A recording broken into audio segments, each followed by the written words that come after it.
Hi மக்களே, எல்லோருக்கும் வணக்கம். உங்களில் நான் ஸ்ரீ உஷா பேசுகிறேன். ஆல்ரெடி நான் ஓட்டு போடுற அன்னைக்கு ஒரு வீடியோ ஒன்று போட்டிருந்தேன். விஜய் சார் கண்டிப்பாக வந்துட்டாருன்னா அவருக்கு ஒரு வாய்ப்பு கொடுங்க மேலே வர்றதுக்கு. வந்துட்ட பிறகு அவர் என்ன பண்ணுறாருங்கிறத மக்கள் பாருங்கள். பார்த்துட்டு நெக்ஸ்ட் டைமு யார் வந்தால் கரெக்டாக இருக்குங்கிறதையும் நான் வீடியோவில் போட்டிருக்கேன் மக்களே. ஓகேங்க, இன்றைக்கி அவர் நம்ம மேலே வளர்ந்தவர் தான். அவருக்கு ஒரு வாய்ப்பு கொடுத்து இன்றைக்கி அவரை நம்ம அமைச்சராக செலக்ட் பண்ணி கொண்டு வந்தாச்சு. ஓகே, ஃபஸ்ட் ஆஃப் ஆல் என்னென்னா, அவர் வந்த உடனே ஒரு 4-5 கட்டளைகள் இருக்குது. மக்களுங்களுக்கு எல்லாருக்குமே தெரியும் என்னென்ன அவர் கம்மி பண்ணால் கரெக்டாக இருக்குங்கிறது. ஃபஸ்ட் ஆஃப் ஆல் சிலிண்டரை கம்மி பண்ணால் நல்லாயிருக்கும். ரெண்டாவது, இந்த ஜிஎஸ்டிங்கிறத கொஞ்சம் கம்மி பண்ணி அதை அவாய்ட் பண்ணால் கூட நல்லாயிருக்கும். மூணாவது, இந்த ஆயில் பாக்கெட், அதாவது சமைக்கிற எண்ணெய்கள்லாம் பார்த்திங்கன்னா 160 ரூபா 170 ரூபா கிட்ட இருக்குது.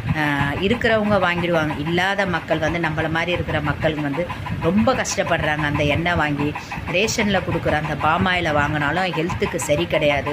ஸோ இதையும் வாங்கி ஆட் பண்ணி தான் மக்கள் சமைக்கிறாங்க. நானே ரேஷனில் வாங்கினாலும் அதை தான் பண்ணுறேன் கண்டிப்பாக. ஏன்னா வாங்கணுன்ற ஒரு கட்டாயங்கிறனால நான் வாங்குகிற மக்களே. அதாவது விஜய் சார் இதெல்லாமே குறைக்கணும்.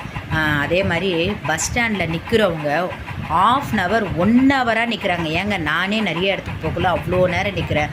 டிப்போவில் போய் பார்த்திங்கன்னா பஸ்ஸு டிரைவர் கண்டக்டர் சும்மா வெட்டியாக தான் பேசிகிட்டு இருக்காங்க. இதை நான் லைவாக கேட்டதுக்கு எங்களுக்கும் டைம் வேணுன்ட்டு, ஏங்க சாப்பிட்றதுக்கு ஒரு 1/4 hour டைம் எடுக்கலாம், சரி 1/4 hour கூட ஒரு 10 நிமிஷம் எடுக்கலாம், ஒரு ½ hour கூட வச்சுக்கோங்க. கிட்டத்தட்ட 1 hour பஸ் ஸ்டாண்டில் எவ்வளோ பேர் நிற்கிறாங்க. நானும் கால் வலிக்க அவ்வளோ நேரம் நிற்கிற மக்களே. இதை அவர் என்ன ஏதுங்கிற இதை தட்டி கேட்கணும். மூணாவது விஷயம் இந்த கவர்மெண்ட் ஹாஸ்பிட்டலில் பிறந்த உடனே தையல் போடுறாரு பார்த்திங்களா அந்த டாக்டர்ஸுங்க, அந்த இடத்துல அப்படியே லைவாக தையல் போடுறாங்க.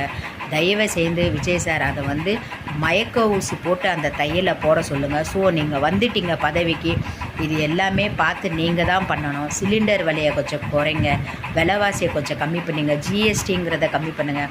இந்த ஹாஸ்பிட்டலில் நான் சொன்ன மெசேஜை அதை தட்டி கேளுங்க.